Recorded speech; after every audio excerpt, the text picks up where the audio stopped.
Good morning. Good morning. It's really nice. I'm sitting outside again, a little chilly. Um, the sun is just starting to come up. It's getting darker. It's staying darker longer. It is. Great morning. It's a great morning. So when I was on here earlier and had to slip off, I know one of our guys was he got kicked off, and I'm going to invite him back. So Oh, if you want to talk while I invite him back, that would be great, Rebecca. Tell us all about right. we're talking about the subject of if you can or you think you can't, you're right. Let's dive into that. Tell us why you chose that topic today. Well, part of it was I was listening to a podcast yesterday from Mel Robbins, and she came up with the thought of if you think you can or if you think you can't, you're right. And I've heard that before. I've heard it many, many times, but I've never really dove into it. Mm-hmm. And the listening to her talk about the effect it has on so many things, um, how you look at it, some of them are just little things, but little things make big differences in how Mm-hmm. we do things. If you have the idea that you can't and it's something that you have to get done. So you push yourself to do this, you push yourself to get this done. But in the back of your mind, you're thinking, I can't do this. I can't do this. The effort that you're putting into doing it is not, you're not doing it 100%. You're not giving it your best. Um, it will prevent you from, you know, posting on LinkedIn. I mean, there's so much writing on it that your thought of whether you can or you can't has a big impact. So, what have you done to counterbalance that, Rebecca? What are some things that you work on with your own life in that space? One thing is watching how I say things, especially to myself. Mm-hmm. Some of the reasons that we think we can't. I mean, what are the reasons that we think we can't? A lot of them stems from confidence, insecurity. And so I have to watch what I say to myself. Um, I have to be my biggest cheerleader. Um, so that's one thing. But getting into reading in the morning, I sorry, I hope that's not too loud. No, you can't hear it at Um, all. Don't worry about it. good. Um, but getting into personal growth, you know, to overcome some of those thought patterns. And I've been, in the mornings I like to sit out here and listen to. This morning I was listening to Jocko Willink, and things that they do. There was a comment Jocko was talking about. He gets up at 4:30 every morning, and somebody had put a comment up there. Yeah, that's not a big deal. Us frontline workers, we do that all the time. Which, granted, I'm sure they do, but I think it's the mindset that you have when you're waking up at 4:30 in the morning. Are you waking up at 4:30 in the morning thinking, um, I can do this. This is going to be a great day. This is going to be amazing. Or are you waking up in the morning going, man, I hate getting up this morning. I hate getting up at this time. And it's a mindset shift. And so the same thing with the I think you can or can't. It is such a mind shift thinking, if that makes sense. Well, that's the whole idea behind it. It's not the 4:30 in the morning. It's the fact that you're getting up committed to go and doing something. You're committed to a cause for that day. And Jocko's talked about that before. There are people that don't get home until 2 o'clock in the morning and their shift runs out, or 3 o'clock in the morning. It's not about the fact that he's getting up at 4:30. He's going to work at 8 o'clock, like your typical go to work person. Um, typical go to work time. But he's getting up because he's making a commitment to himself for that day. And he's given himself enough time before he goes into the public workplace or his space where he's going to have to do a job or things of this nature. He's giving his time first. He Right. puts that time to himself first. We've talked a lot about you cannot give what you do not have, right? You can't give something to someone if you don't have something to give. And that's part of why he does what he does. He can give his best when he wakes up early. He commits to the day. He commits to himself for growth, for success. He commits his plan of action for the day. He does a lot of things by getting up early. And it's one of the things that we do here with Monday Mind Shift, why we do it first thing Monday morning. We get a handful of people online. There's people on LinkedIn here. There's people on a lot of different places that come to this. And the whole idea is to get up, get going, start your day with the right thinking for the entire week, right? And that means getting up early on a Monday morning, looking at Monday as a great day. Monday is a huge opportunity because we're going to get to serve people. We're going to get to love on people. We're going to get to care for people this week. We get to do everything in our power to make this week amazing, right? Those are choices that we get to make. And if we wake up early on a Monday morning with the right attitude, with the right thinking, we bring the right thoughts to the week, you're going to get better outcomes. You're going to get a better result. You're going to get improved outcomes and results. And that's what people don't realize. The attitude we bring to Monday is going to impact the whole entire week, right? And It it really really does. is. I mean, it not only affects the day, but it does affect the week because, Absolutely, it does. sometimes it puts you behind the eight ball because you didn't get things accomplished that you should have, or um, just stressing about things. It just, yeah. I was thinking of the if you think you can, and I think that's kind of that's not the best way to say it. You have to know you can. And because if you say I think I can, you're leaving the door open for doubt. Well, and that's a lot of it, Rebecca. I mean, you got to bring out the right thinking. You got to bring the right part of it to your thought process. And I do want to leave plenty of time for our audience to speak on this morning on our Zoom audience because this is an important topic. If you think you can or you think you can't, you are absolutely going to be right. And that's one of the things that I've found in the agriculture space. In this industry, we have to rely in agriculture. We rely so much on Mother Nature. We rely so much on what God provides us with weather and the trends of the weather and this and that and the other. But at the end of the day, when you really think about it, those are the consistencies, variables. They're consistent variables that we will never be able to control. We never will. Yet we blame it so regularly. And what we don't take control of, what we don't take action with, what we don't set our minds to in the right way are the things that we can control. The things that we can control, the things that we have been given responsibility with. And I love that word responsibility. We've been using that a lot with our clients lately.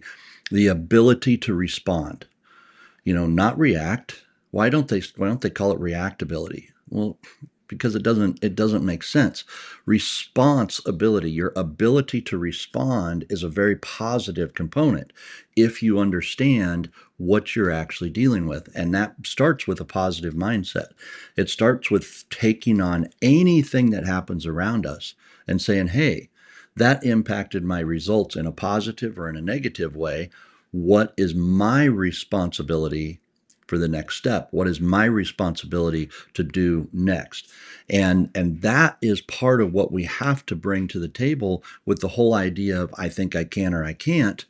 When we look back and say, oh man, the weather just did this. Oh man, it hasn't rained in 3 weeks. Oh my goodness. Everything is just falling to an end. I guess there's no hope. Well, maybe we need to learn from that. Maybe we go through the 5 steps, right? The 5 steps of learning, and we go in and we learn, and we raise our awareness, we make commitments, we learn, we implement, we evaluate, we change things, right?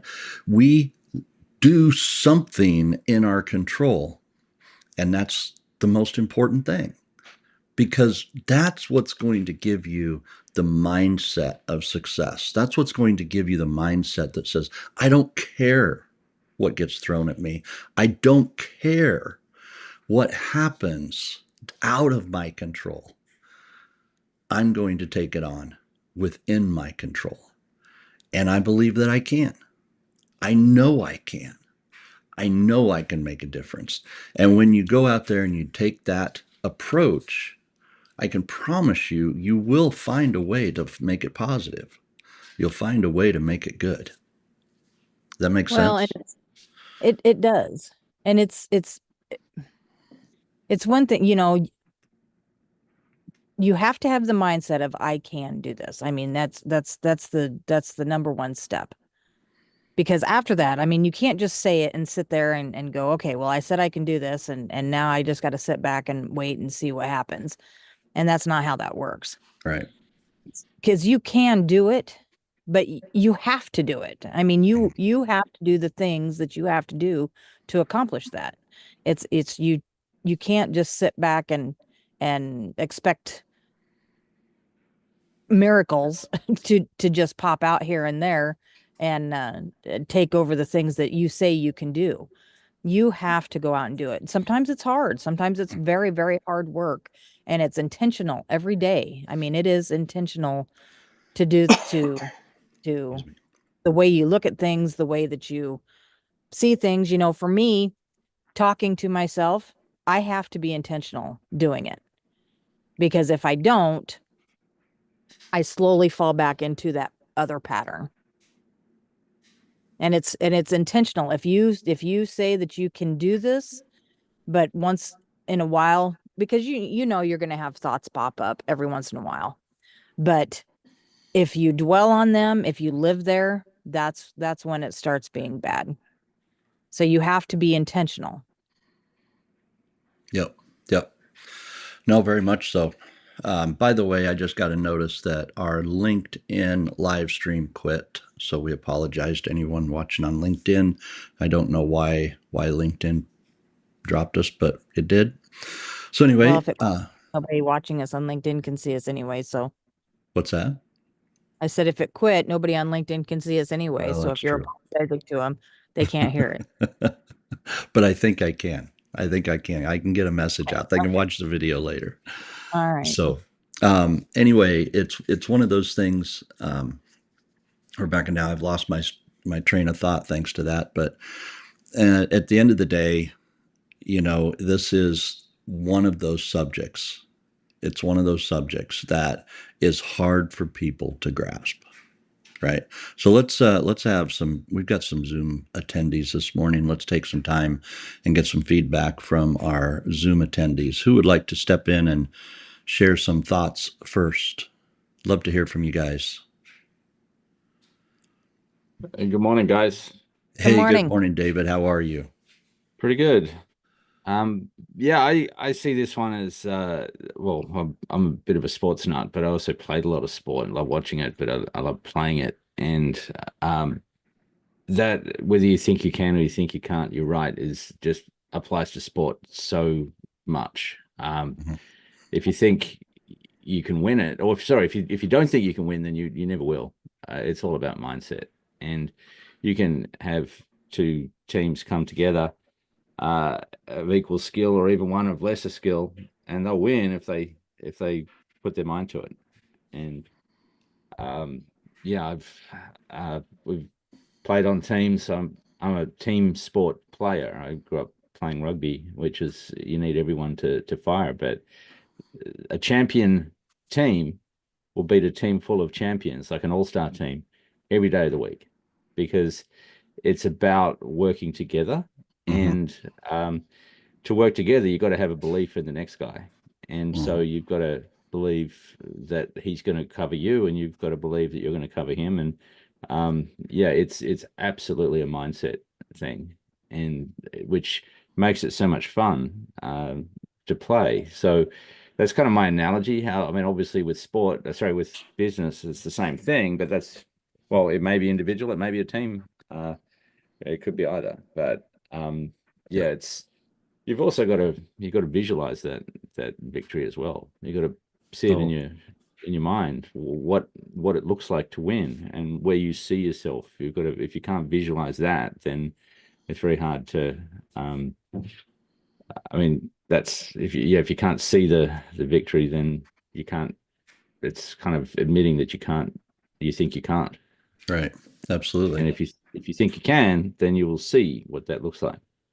Yep. So Yeah, it's absolutely. like Absolutely. You got to be able to see it. You got to be able to see it with your team members too. You got to be able to see it with everybody that you're working with, and they've got to be able to see it. You've got to have a team vision. You've got to be able to see your individuals. Stay in your lane and do what you do best, and make sure that you own that. And that it's a big part of it. I mean, even if you're working for yourself, you still got family, you still got spouse and kids and parents and everyone else that you need them on, believing in you as well. So Yep. Yep. yeah, For setting sure. that vision. Awesome. Anybody else got some thoughts? Sure. I'm glad David jumped on first because I generally am a overachiever and trying to jump in first. So um, I like the idea of response over reaction. Yeah. Uh, we Yeah. we preach that here to our clients very zealously. Mhm. Um, like in today, over the last several years, um, the economics in agriculture has been fairly favorable, Yep. and now, not so much. Yep. And so we try to preach to our clients that we want to have you in a position to where we respond, not react. Hmm. And, that gives it gives a set of comforts Hmm. that, okay, this is the direction we're going versus, oh, we can't do that because of this. So Yep. we're responding to all the other outside forces that we can't control. And rather than reacting, we're responding. Um, you know, there's a lot of nervousness in the agriculture out here in the rank and file today. So building a response versus a reaction is very critical. And then to add to that, being a person of faith, um, we're told we're not to get worried and concerned about those outside forces that we can't control. We're to be faithful. Hmm. And that is our main objective is to be faithful. And to me, that gives me a lot of comfort that it's not about me. Yep. Yep. We see all these issues happening around the world. It seems like everything's getting turned upside down. Even in our small community here, there's lots of inertia going on and things, but I can't worry about the things I can't control. I only am told to be faithful. Yep. Yep. There's a lot to that, Randy. Faith over fear. If we get caught worrying about things that are outside of our control, and we're not focused on how to respond versus react. I was just thinking about something. The management part of what you do in agriculture, and the elements in the soil. The soil has a reaction component, right? There are things in the soil that react to certain things. That's the way it's created and designed. We being created the way that we are as management, as stewards, as the ones put in control over that, we are so much different than the other elements of creation. When you look at animals, when you look at plants, when you look at so many other things in nature, they're designed to be reactionary. They have an effect that is created by a specific cause, and that creates a reaction, which is the way it's intended. As human beings, as the management of these systems, we're not created that way. We're created to create. We're created to bring things to a management and control system that we have to be responsible for. And I think that's very, very important that we learn how to differentiate and how to manage what is designed to be reactive versus, react Mhm. to all the other components. Does that make sense? Right. Yeah, yeah, we are very uniquely designed creatures Yeah. that Yeah. when you made that comment about, animals and such, um we're soon to be entering deer season, and you can almost set your watch by rut season, and Yeah. that's when they breed to Yeah. have offspring in the spring. Well, humans aren't like that. We Right. can do that anytime. Right. And, because we have responsive control Right. over that aspect. And the other creatures don't, even plant life. Right. They can only react to the things that exist in the soil. And That's right. That's right. Absolutely. Absolutely. All right. Any other thoughts? Any other I'll jump thoughts? in for a second. Yeah, You Brad, know, how are you I've doing? always gone back to that old Jim Rohn thing that says, if somebody gives you $1 million, you better learn how to become a millionaire so you get to keep it. And so that is why I name my company Nutrient Management Specialist. You will either learn how to become one by believing you can become one and putting in the effort, or you give the name back. Mm, wow. That's pretty powerful. And, and there's a lot of definitions of fear out there. I've always gone with the one that says false evidence that appears real and being able to see through it. Hmm. Hmm. When did you first learn that, Brad? When did you first hear that and start really bringing that into your space of management for your life? The fear side or the other side? Either The one. Jim Rohn side, I heard that 1983. And it's so true today, right? Yeah. Some of these foundational basics of life, they never change. They're just And I can fundamental. pretty much give you that whole speech verbatim from the first night I heard it. That's pretty Things awesome. like he said, I got my first paycheck from Mr. Show. Mr. Show says, so he says, so how much have you saved and invested? And I had to tell him, not any. And Mr. Show said, who sold you on that plan? And I have used that so many times. Oh my goodness. Yeah. Yeah. No, that's so right. So let me ask you, Brad. I mean, you do a lot of work in the soil, very much, like Randy does in his line of work. We just mentioned being very response able. Our ability to respond Yeah. to so many different things out here in our environment. Do you feel that that's a true statement that we're called out here to be responsible for the things that are going to be reactionary, and we learned how to put these things together? Is that really what we're here for? Do you feel that? And I don't remember ever if it was Irma Bomback, if it was your dear Abby Ann Landers, the one that said, when I get to the pearly gates and see St. Peter, I don't want to have any talent left because I don't want to explain why I wasted it.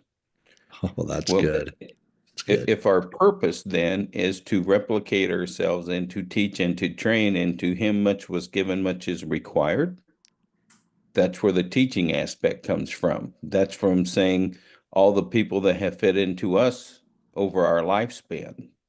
That's why Mm, it's time to pass that forward. In anytime you can pass knowledge through, whether it's on the crops and what to be watching for, or as we're talking right now, the reallocation of funds and setting something aside, because I've talked with enough bankers. Some of these guys are not going to like their side of the conversation here in the next 60 days. The yeah. guys that if you have to sit down and pencil out your corn crop and you know that you're gonna, with what you've paid for cash rent, that you've got to be in that 458 to break even, you're gonna have to make some major adjustments. Yeah. I mean, you, Yeah. you can't say, the pan theory, right? That it's all going to pan out. Well, that isn't going to get it. I mean, we're not looking at the high interest that we went through in the late 70s and the early 80s, but the financing that we have is on millions of dollars, not thousands of dollars. Yeah. And when Yeah. something goes wrong, it goes wrong in a hurry. Yep. Time has added a zero to that bottom line. Yeah. So So when, we reallocate, we hold things in reserve. Let's not buy what we can recycle. I'm sure, Randy probably goes down that same theory. And let's always be looking ahead. I've noticed that, with the right addition of some of these plant growth regulators at the right time, especially if you hit kelp at the right time, you can increase the size of the leaves. If we can do that, we can have less plants out there when we know we're going to have less moisture, still have the same square inches of solar panel.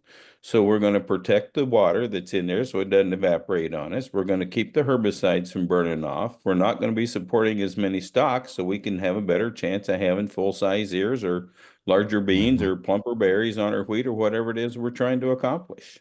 Yeah, yeah, absolutely. That goes into an example of putting the system together, our responsibility to manage. You think about what the water cycle. I've invested a lot of time in my life. David has, and you have too. We all have here. Really learning how water cycles and how water moves through plants. And the thing that I've learned in the last several years is how important it is for us to manage the internal side of the plant canopy. The water cycle is created to work inside of that canopy, humidity and recycling through the leaves. I run into that several years ago when we were managing a really, really productive drip irrigation field. And it was planted at a pretty high population, but it was super great soil. And we were doing some regen practices on it anyway. And that crop, even though we had just an average year, the way the crop matured, we only put 2.5 inches of mechanical water on that crop and pulled out 314 bushel corn. This was 8 years ago. And the question the farmer had was, what happened? I mean, I've put so much water on my other fields, but not this one. What was the difference? Well, so much that we learned was how we manage that crop to water cycle within itself. And that was such a powerful learn for us. And you're right, the ability to produce a bigger leaf, create that canopy, manage and understand that canopy was so huge. But we had to learn that, right? Yeah. We had to That's learn what I that. found out in Montana the other day. We're sitting there looking at 6 inches of soil and then we're into slate and shale. Hmm. Well, there's not much to manage there. Yeah, that's right. And you talk about needing to do the water conservation and only put on what you're actually going to use because it'll get away from you. You'll never see it again. Yeah, yeah. And it happens fast. Happens fast. Well, I sure appreciate that, Yep. Brad. Thanks for your time this morning. Rebecca, looking forward to hearing some more from you. Put me on both screens there. That was embarrassing. All right, Rebecca, why don't you wrap this up for us? We're getting down towards the end of it. Let's tell you. So how do you feel about this conversation? Well, just like we always say, it comes down to your mind shift. And, Yep. Jocko said this morning, other than death, failure is psychological. All failure is psychological. Hmm. And, the part that we get to, the I can't, well, why? Yeah. And it's all up here. That's where You that's have where to it ask comes. yourself if I can't or I won't, Right. right? Yeah. If I can't or I won't, because there's a big difference in those two. If there's something that you can't do, you can always learn it. You can figure it out. If there's something you won't do, okay, Now we need to be questioning, is this the right thing to not do? Is this, am I thinking about this the right way? Because that's where we get ourselves caught up. I see so many people that will, whether we're building businesses, we're building, construction, whether we're building so many different things, people like, I just won't do that. Well, why? Well, because that's not how I do things. Okay, well, how you do things got you where you are. You are where you are because of how you've done things to this point. Moving forward, what are you willing to do differently? And that's so much of what we have to do in building businesses and building teams and working with people, is understanding what people won't do. Because if there's a catch, if there's something that is stopping that lid on their capacity more than anything else, that is their attitude towards willingness to do something and a willingness to change. So that's a big part of it. So I think that hits well with this topic. Yep. All right. Well, one last thing, and I'm going to promote this out a little bit. We have a couple new people now in our 3i Life Elite Business Training. We're going to put that out there again really hard this week. It's going to be it's a huge opportunity now. We've got 2 weeks worth of courses out there. We have some new people coming into the fold for conversations with us, and I'm looking forward to sharing that with more and more people. So get in touch with us if that's even remotely intriguing. What are we doing around 3i Elite Business? Well, we're teaching people how to build a business from 100,000 to a million to 10 million. And the whole idea behind that is not the money that you make, it's the lives that you impact. The money that you make is fuel. The money that you make gives you ability to build resources and to build systems and to build a process to get more to more people. It really isn't about self-consuming. If you're just generating $10 million to self-consume, why are you doing it? You got to ask yourself, is that the best use of resources and funds for society, for the world that we live in? Is that what we're called to do? And I think what we're actually called to do is build resources, use resources, and fuel opportunity to help people change, grow, and improve their lives. So I think that's part why we do what we do, and that's our 3i Elite Business. Remember, influence, impact, and income. The greatest income you will ever have in your life is people. The greatest income you will ever have in your life are the people that will be there for you through the journey of life. So that's the one thing that I can promise you that we're going to learn a lot about through the 3i Elite Business is how to build a business that draws people.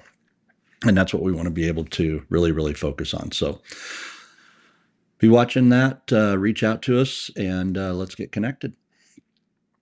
Okay. All right. All right. We'll see everybody. We'll be in a different spot next week. So Yep. We're moving out of this place this week, so we'll be somewhere else next week. all right. All right. God bless everyone. Take care. Talk to y'all later. Bye. Bye.